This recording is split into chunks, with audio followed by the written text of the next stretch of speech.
Eh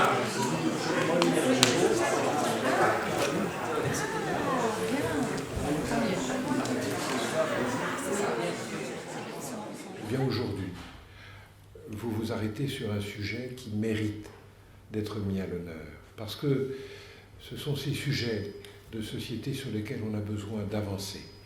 Et pour pouvoir avancer, eh bien, il faut pouvoir en parler, pouvoir y réfléchir, pouvoir le confier aux jeunes. Et je suis fier que vous ayez à nouveau choisi une de ces thématiques qui pourrait traumatiser une société si vous voulez justement ne pas guérir, ne pas avancer, ne pas transformer les choses. La Fondation SEL, en fait, c'est probablement une cure, une thérapie de socialisation. Alors profitons-en. Je suis heureux de voir comment vous avez choisi vos lauréats et remis vos prix, parce que c'est le couronnement d'une réflexion en ce lieu d'honneur, d'ouverture et de parole. Ça ne pouvait être mieux. Je suis donc content de vous voir ici réunis. Bienvenue en salle haute de la bibliothèque. Cette année, pour l'édition 2016-2017 des prix, nous avons abordé ce que nous avons nommé l'effectivité de la loi du 13 avril 2016, qui est allée dans le sens, évidemment, des principes abolitionnistes de la France, en responsabilisant les clients de la prostitution, l'achat de prestations sexuelles, ainsi que l'aide au parcours de sortie de la prostitution des personnes précisément en situation de prostitution. C'est une loi qui intéresse en fait beaucoup de pays, parce que c'est la première fois avec les Suédois qu'on essaie d'avoir une réponse globale à un phénomène global. C'est pas uniquement réprimer ou protéger, c'est protéger les victimes, c'est quand même pas rien. Aujourd'hui, dans la loi, une prostituée est une victime, c'est la première fois. De renforcer la lutte contre les trafiquants, qui sont de plus en plus arrogants, de plus en plus violents, de convaincre les clients qui ne devraient pas être clients.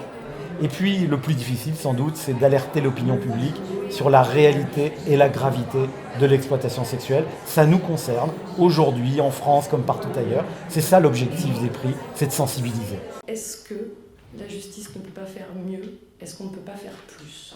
Alors, je crois que oui, nous pouvons faire plus. Vous, futurs magistrats du siège, procureurs, et vous, bien sûr, mes amis, mes confrères, avocats de partie civile, avocats parfois de la défense, mais avocats aussi des victimes, lorsque un jour peut-être un cas similaire se présentera à vous, et ben de garder en mémoire l'histoire de cette jeune fille et de se dire est-ce que je peux faire quelque chose pour que la justice soit rendue peut-être dans de meilleures conditions, de manière plus sereine.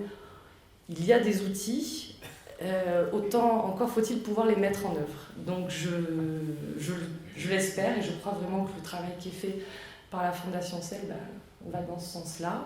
Nous faisons le pari depuis plusieurs années que des sujets complexes, des sujets douloureux peuvent être traités avec intelligence et de manière pluridisciplinaire. Alors j'ai plaisir, je vois dans la salle d'ailleurs l'expression de la pluridisciplinarité. Puisque, bien sûr, il y a des avocats, il y a même un avocat général, c'est pour vous dire, deux même. Et il y a des personnes de la société dite civile, il y a des avocats, des magistrats, il y a des journalistes, il y a des gens des organisations non gouvernementales, autour d'un sujet qui paraît austère, l'application et l'effectivité de la loi. Le point important, c'est que nous soyons dans notre mission de donner à savoir, de donner à comprendre, et surtout de lutter efficacement dès lors que nous identifions un mal pour notre société. C'est ça aussi qu'une victime attend d'un procès pénal, la réponse pénale, c'est qu'on arrête l'auteur, celui qui lui a fait du mal. Dans le cadre de cette nouvelle loi, les victimes de la traite vont pouvoir être accueillies, recueillies dans des foyers d'aide victimes et ensuite accompagnées par des personnels encadrants de ces associations pour qu'elles puissent avoir accès, et c'est très très important, à un titre de séjour provisoire et pouvoir bénéficier d'une protection. J'ai jamais été inquiet sur l'avenir du parquet français, quoi qu'on en dise. Et c'est vrai, quand on a regardé les résultats, ma foi, on a raison d'être confiant, quelles que soient les réformes attendues. En attendant, le présent est prometteur. Et alors, je tiens à dire que d'abord, le prix du jury du meilleur réquisitoire 2017 a été attribué à Alice Gardère. Ce qui m'a beaucoup plu dans ce concours, et je remercie pour ça la Fondation SEL, c'est qu'on avait vraiment de la liberté, on a pu essayer chacun de s'approprier ses réquisitions, de comprendre d'où partait Sonia, ce qu'elle avait pu vivre et ce qu'on attendait, ce que la société souhaitait imposer à M. Adil pour réparer sa faute. Faire admettre que la prostitution est une violence, que le fait d'acheter une personne, c'est quelque chose qui ne se fait pas dans une société démocratique et théoriquement égalitaire. Alors c'est évidemment le but des stages de sensibilisation des clients. Ça va demander un travail un petit peu plus complexe et un travail aussi de la part des clients sur eux-mêmes. On s'est rendu compte que c'était un sujet qui était très sensible et très peu traité, ou en tout cas traité de façon un peu étonnante par les médias. Et on s'est rendu compte de l'urgence qu'il y avait de le comprendre et de bien le comprendre pour pouvoir, nous journalistes, apporter une vraie contribution. Aujourd'hui, nous journalistes, on est très bloqués avec l'immédiateté de l'actu, avec l'instant T. On parle de la prostitution lorsqu'il y a un fait divers, on parle de la prostitution quand il y a un footballeur qui a des relations sexuelles tarifées avec une mineure, quand il y a un homme politique. Mais en fait, on ne parle pas du problème de la prostitution en France. On a choisi de donner le prix du meilleur reportage à Mélanie Chenoir et Marie-Charlotte Perrier pour l'ARCAM, quand le business du sexe échappe aux lois. C'est un sujet qui nous tenait à cœur parce que justement on a cherché à voir plus loin que la loi, à chercher ces zones d'ombre, et on s'est rendu compte que Internet, malgré ses grandes vertus, avait aussi des côtés plus sombres, et c'était notamment devenu un nouvel outil qui permettait aux proxénètes de contourner la loi. Donc nous on s'est intéressé aux live cameuses. C'est des jeunes filles en fait qui se dénudent sur Internet contre de l'argent. C'est de la prostitution virtuelle et c'est un sujet dont on entend très peu parler. C'est pour ça qu'on s'est penché sur le sujet. Donc on remercie évidemment la Fondation CEL, le jury et toutes les personnes qui ont contribué à cet article. Merci. Il y a des zones d'ombre, là où le législateur est encore frileux, c'est sur nos hébergeurs, nos sites internet qui sont quand même à la base de tout ça, puisque sans petites annonces de massage, pas de viol financé et rétribué à la sortie. Et c'est là-dessus où encore je pense qu'on devrait un peu plus être courageux, parce que c'est du courage, il faut se battre contre des lobbies, il faut se battre contre des idées qui sont parfois ancrées, où on se dit, après tout elle l'a choisi. Si elle est sur son trottoir en mini-jupe et qu'elle attend le passant, c'est que c'est un show. Eh ben non, c'est pas un show. C'est une contrainte, qu'elle soit physique, financière, psychologique, mais c'est une contrainte. Personne ne se prostitue par choix, c'est pas un métier de vocation, c'est faux. On ne peut pas soutenir ça en 2017, et c'est encore ce qui manque dans nos textes aujourd'hui quand on ouvre notre code pénal, à mon sens. L'image doit questionner, l'image doit être un vecteur pour la pensée, pour la parole, pour la réflexion, et nous avions donné comme consigne à nos étudiants de proposer des images qui conduisent tout le monde, et entre autres les clients, à réfléchir. Comment est-ce qu'on peut donner envie aux autres, à tout le monde, d'envisager une relation partagée, une relation où les deux personnes sont consentantes et les deux personnes ont envie. Donc voilà, moi c'est vers là que je me suis tournée, et je pense qu'on a tous voulu se tourner vers là.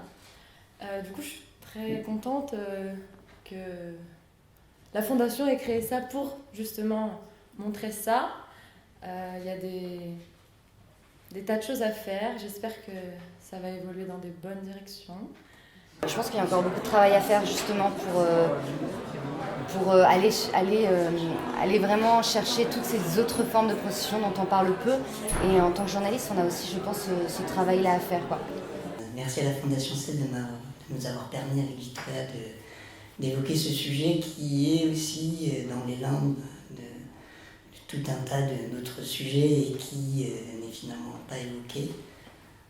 On s'est rendu compte que, en fait, on se demandait d'abord si c'était la prostitution, l'accompagnement sexuel pour les personnes handicapées, et au fur et à mesure de nos entretiens avec les différents acteurs que nous avons mis en valeur dans notre reportage, nous nous sommes rendus compte qu'effectivement, il y avait une prostitution sous-jacente qui n'est pas du tout reconnue par les pouvoirs publics. Donc c'était vraiment, pour moi, vraiment une belle expérience de participer à ce concours, de côtoyer toutes ces personnes qui sont investies depuis 20 années dans cette fondation. C'était merveilleux de les rencontrer. Après, ce qui est intéressant dans cette loi, c'est qu'il y a à la fois le côté qui va aller sanctionner certaines infractions. Et après, moi, je suis avocat de la défense aussi, donc je vois aussi juste le côté, on donne les moyens aux victimes aussi de se réinsérer et on les aide, puisqu'en fait, c'est de ça qu'elles manquent. Et moi, c'est ce que je salue, tout comme je salue de manière générale les décisions qui vont permettre aussi aux prévenus eux-mêmes de prendre conscience de ce qu'ils font. Et là-dessus, j'ai forcément un mot aussi pour les gens de l'autre côté là-bas. Et effectivement, ce fut très difficile pour nous, comme Juliette l'a dit. Parce qu'on est étranger à ce sujet, bien que ce soit là, sous nos yeux. Donc on a dû se documenter, on a dû réfléchir à la meilleure façon de le visualiser, de l'exprimer par l'image et par les mots aussi. Personnellement, ça m'a beaucoup retourné cette situation, parce que j'étais pas du tout confrontée à ce problème-là avant vraiment d'en parler à l'école. Ce partenariat avec la Fondation CEL nous donne l'opportunité de nous interroger dans un cadre pédagogique sur une problématique qui est quand même très très très complexe et à laquelle nos étudiants ne sont pas forcément préparés. On a entendu d'ailleurs, c'est quelque chose que j'aurais pu dire, une étudiante qui pendant le brief et le travail de réflexion dit « mais nous ne sommes pas compétents ». Et moi j'ai dit « mais si, vous êtes compétents, nous sommes tous compétents. Nous sommes tous des spécialistes de la question dans la mesure où ça parle de chacun et ça parle à chacun ». Il m'arrive de temps en temps simplement en tant que cofondateur de la présidente d'honneur de la Fondation et cofondateur de la Fondation avec Jean-Cel, qui est donc notre oncle, mon frère Yves étant ici présent, de me dire qu'est-ce que penserait Jean-Cel s'il était ici ou il est de là-haut, que pense-t-il de la Fondation? Eh bien, je crois que nous avons fait, et je vous en remercie tous, un bon travail au cours de ces 23 années d'existence de la Fondation.